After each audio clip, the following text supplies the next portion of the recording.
Perkenalkan, nama saya Putri. Kali ini kita akan membahas film Ketika Berhenti di Sini.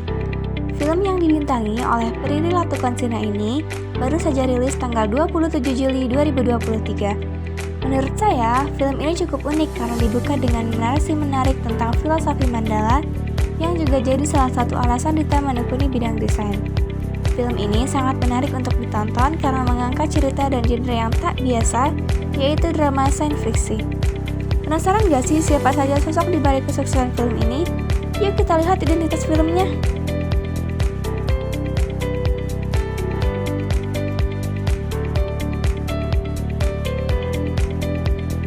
Kalian pasti udah penasaran kan sama cerita film ini?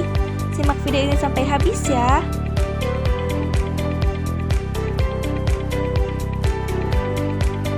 Film Ketika Berhenti di Sini mengangkat kisah hidup dari seorang perempuan muda bernama Anindita Semesta. Gadis yang akrab disapa Dita tersebut merupakan seorang desainer grafis yang memiliki idealisme tinggi, namun juga takut akan kegagalan. Suatu hari, iPad yang Dita gunakan untuk mengerjakan desain rusak karena terkena tumpahan kopi. Ia pun meminta rekomendasi tempat servis yang bagus dan cepat di sosial medianya.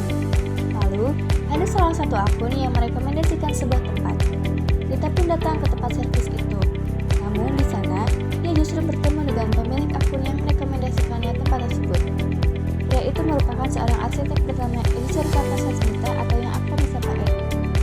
Dita telah salah paham. Ia mengira Ed telah merekomendasikan tempat miliknya sendiri. Pertemuan awal mereka ditandai dengan salah paham, namun berujung pada percakapan yang hangat dan panjang. Ed yang menyukai tukang cuci meminta Dita untuk menyelesaikan tantangan teka-teki yang diberikannya.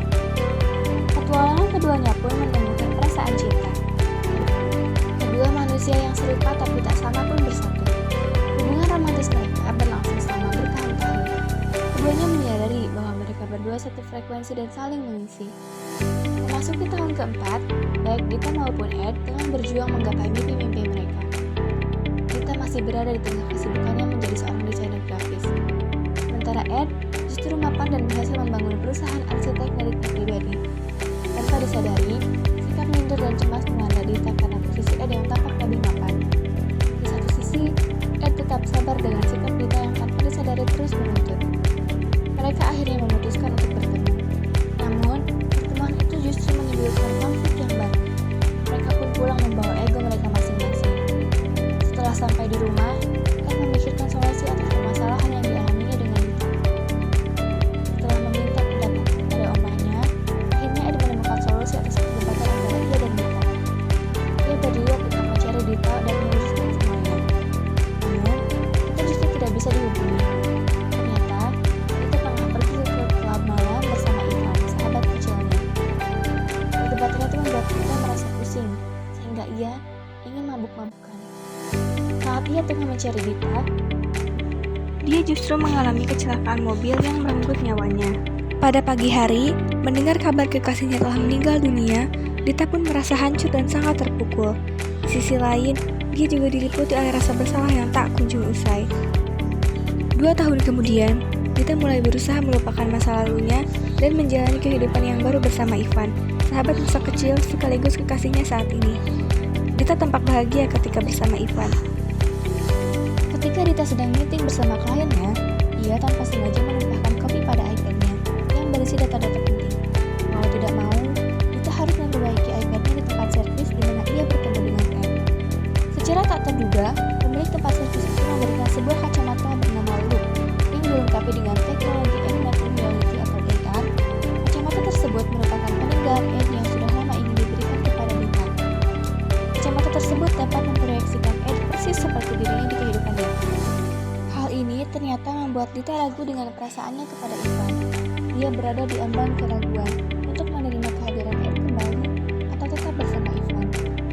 Kehadiran Ed kembali ke kehidupan Dita membuat hubungannya dengan Ivan merenggang. Ivan yang menyadari hal itu pun mencari tahu penyebabnya. Hingga akhirnya, Ivan mengetahui tentang kacamata Loop. Ivan sangat kecewa kepada Dita, sehingga ia memutuskan untuk menghapus Ed dari kacamata tersebut. Dita yang mengetahui perbuatan Ivan sangat marah. Ia sangat terpukul karena harus kehilangan sosok Ed lagi. Dita terus-menerus membela diri dan meminta Ivan mengembalikan Ed ke dalam proyek kacamata Loop. Namun, setelah mengalami perdebatan yang panjang, akhirnya Dita menyadari bahwa sosok Ed yang hadir di hidupnya sekarang bukanlah Ed yang sesungguhnya. Setelah itu, Dita meninggalkan kacamata itu dan menjalani kehidupannya bersama Ivan. Dita mendapat teka-teki terakhir dari Ivan. Ia datang ke arah timur, tepat di mana ayah Dita dimakamkan. Saat itu, ia pergi bersama Ivan. Dita pun menyadari bahwa mengikhlaskan adalah bagian dari mencintai. Ivan melamar Dita di atas makam ayahnya, dan akhirnya Dita pun menerima lamaran Ivan dan melupakan harapannya kepada Ed. Oke, tadi kita sudah menonton sinopsis dari film Ketika Berhenti di Sini. Sekarang, mari kita analisis kekurangan dan kelebihan dari film ini. Menurut saya, cara film ini membingkai perasaan kehilangan untuk memulai perjalanan baru lewat teka-teki dari Ed untuk Dita terasa apik dan rapi. Chemistry dari Prilly dan Brian pun patut diapresiasi karena terasa natural dan apa adanya. Konsep AR yang menjadi highlight utama pun terlihat matang, tidak sekedar gimmick saja. Beberapa detail terkait AI cukup terlihat realistis. Sayangnya, di 30 menit terakhir, cerita film ini terasa melemah. Emosi dan tensi yang sudah dibangun kuat sejak awal perlahan mulai runtuh. Ceritanya mulai terasa hambar. Saya juga merasa screen time Oma Ed masih bisa ditambah untuk mengembalikan emosi yang sempat hilang. Oke teman-teman, jadi tadi kita sudah menonton sinopsis dari film Ketika Berhenti di Sini. Apakah teman-teman tertarik untuk menontonnya? Sekian yang dapat saya jelaskan, terima kasih.